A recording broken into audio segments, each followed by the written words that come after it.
Why is our nation and even our hemisphere named America? And is there possibly any spiritual connection to that name? Dr. Peter Lillback is the founding president of Providence Forum, an outreach that he gave to D. James Kennedy Ministries, for which I'm privileged to serve as executive director.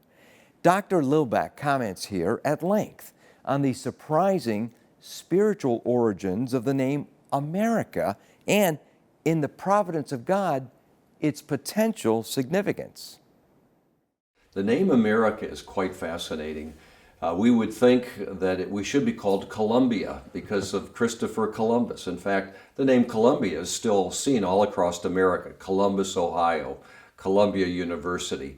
Hail Columbia is a song that honors the leaders of our government. But the reason that we are not called by Columbus's name is he didn't realize that he discovered America. He thought he discovered India.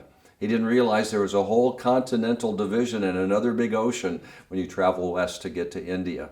And so it was a man by the name of Amerigo Vespucci who had actually traveled after Columbus, and he put together the fact this is not India. That in fact it is a whole new north and south continental union of landmass that had not been known before by Europeans.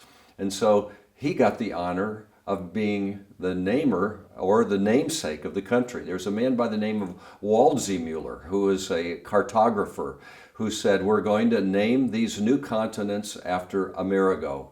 And so it became America.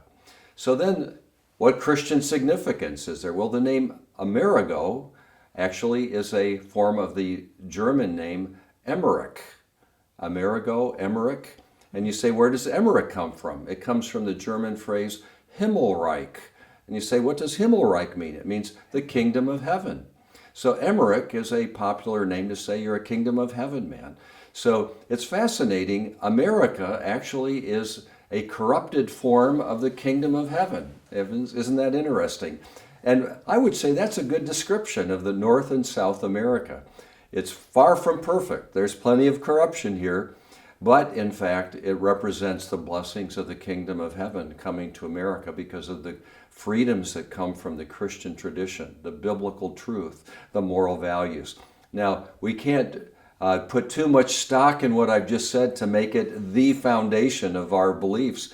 But on the other hand, it is a fascinating providence that America has by implication, the idea that we are the kingdom of heaven, unexpectedly named for the man who kind of figured out this is not India, but it is a whole new continental structure.